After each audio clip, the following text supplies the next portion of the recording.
Okay. Good afternoon, ladies and Bună ziua, gentlemen. doamnelor Today și I will be domnilor. speaking to you Astăzi vă about voi privacy and why it's important for us to pay attention about how our information is being used.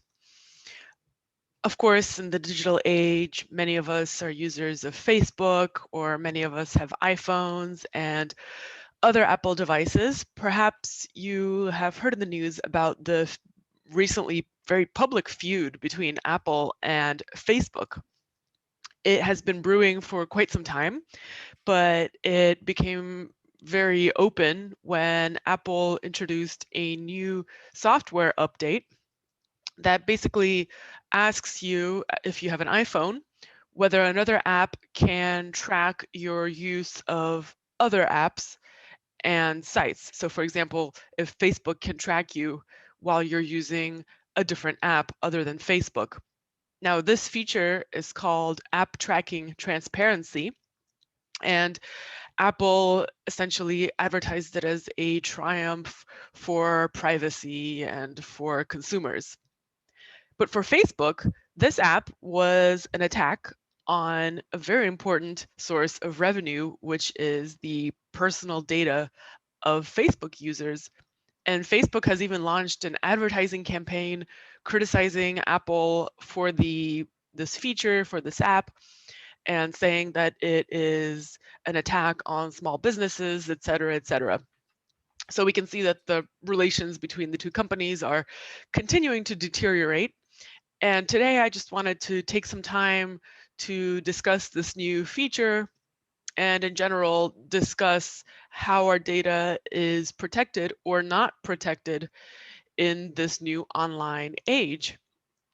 We know that we're constantly living under surveillance, that companies are very interested in our personal data because data has now become the primary source of economic power for companies like Facebook that know a lot about our private lives. And here I would just like to say a few words about the feature that Apple introduced, this app tracking transparency feature. And it does limit the power of companies somewhat, but I think it's important to understand what the feature actually does. It limits applications from tracking you across other applications and on other devices. In other words, Facebook, which is really the whale in this discussion, can still collect your data while you're using the Facebook app. And this is still a massive surveillance effort that is worth billions and billions of dollars. We just call it an app, but we know that Facebook is out there collecting your data. And Apple's new feature will have no bearing on whether Facebook can continue to track you and monitor your behavior, your thoughts, your feelings while you're using the Facebook app. What does it do? Well, it limits the diversity of the data that Facebook can collect, but it doesn't limit them from converting our lives into data and then declaring that this data belongs to them. So I actually don't think that this feature is a huge turning point or a victory for privacy advocates like Apple claims it to be. I do think that we are entering a new age where we need to really think about our personal data because when we allow companies to amass such huge amounts of data, we're actually changing how our society works. We're having a direct impact on how we interact with people and how our society functions. First of all, companies have a lot of knowledge about people. When the internet started out, we were all hoping that knowledge would be democratized and the internet would be a force for good. But I have to say, it's turned into something very different from what we expected. Over the past 20 years, we have seen that the notion of privacy has been completely dismantled. And because of all this knowledge that these online companies have about us, they know so much that they have targeting mechanisms. And probably many of you have heard about targeted ads, But that's not the only thing we're talking about. We're talking about micro-targeting and algorithms recommending things to you, and for example, some cues that the app can send to you, like psychological manipulations to keep you using the app. There's targeting, and then there's the next level of targeting, which is where we're at right now. And we know that maybe for this reason, disinformation has really proliferated on social media. And we know from research that disinformation has led to an increase in COVID deaths, for example, or disinformation is infamously one of the main causes of the Capitol riot on January 6th in the United States. What's important for people to understand is that disinformation, privacy, targeting, these are all connected and they're all part of the same process. And this process is how knowledge becomes power, because knowledge is power. And I am very worried about this. Apple is the wealthiest, most powerful corporation probably in history, maybe in the history of capitalism entirely. And now Apple has a lot of control over our communication because it controls the operating system for smartphones and other devices. Now, it's important for people to remember that Apple is not a government. Apple is a company, it's a corporation. So that means that the CEOs come and go, the company board changes its membership, and there are business cycles, there are business crises. Today, Apple can look like it's very concerned about our privacy, but maybe a year from now, we'll be talking about how Apple has completely changed its values and has broken all of its promises with respect to privacy because, say, there's a sudden economic crisis, a new CEO, a new board, and everything changes. So Apple does have a motto, which is that privacy is a fundamental human right. And I think that's a very ironic motto, given that Apple collects our data on a daily basis. Perhaps it's true. Perhaps privacy is a fundamental human right, and that is why we should be so concerned about it. Now, Apple still makes most of its revenue from the sale of iPhones and other devices, but services are making up an increasing portion of its revenue.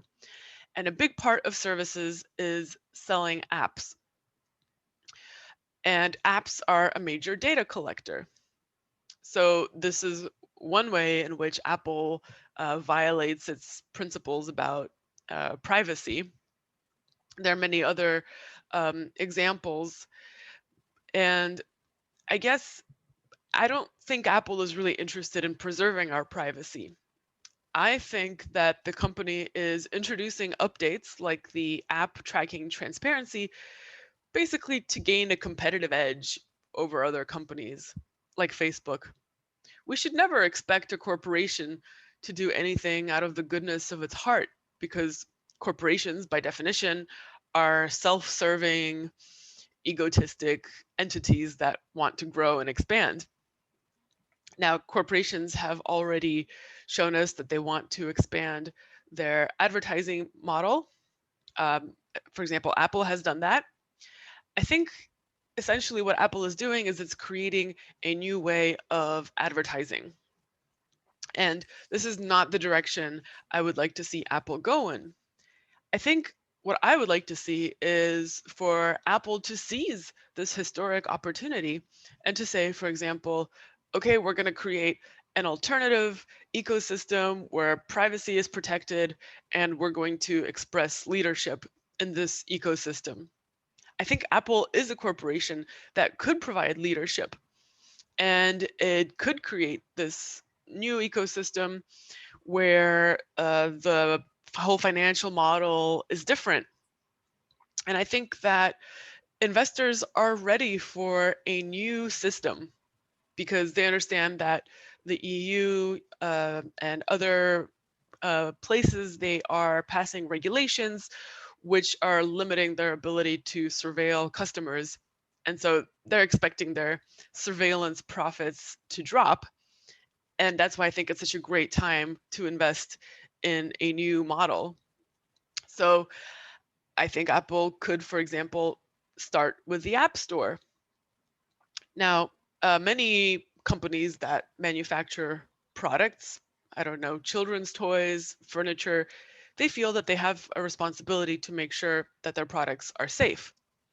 I think Apple could finally take responsibility for what it sells in the App Store and only sell apps, for example, that observe some privacy principles that protect users' privacy.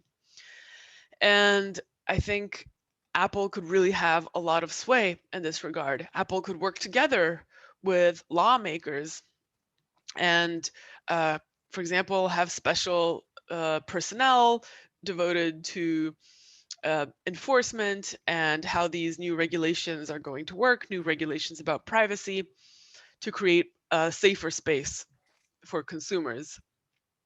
I mentioned regulations, and it's true that the regulatory environment is changing. I think the EU is really at the forefront of the efforts.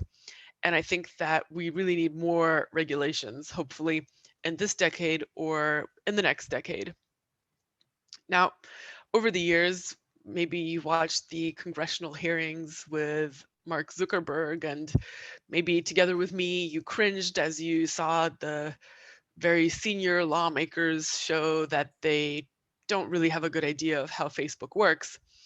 They just seemed outmatched, and all of us flinched a little as we watched this process. But I think the tables are slowly turning.